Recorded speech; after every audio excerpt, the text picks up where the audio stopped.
भगवान दत्तात्रयाच्या कृपेनं आयोजक मंडळांनी मला या ठिकाणी संधी दिलेली आहे।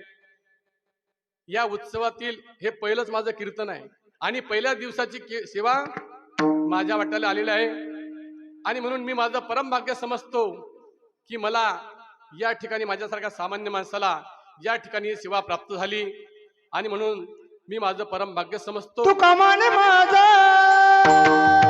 गळतांची सेवा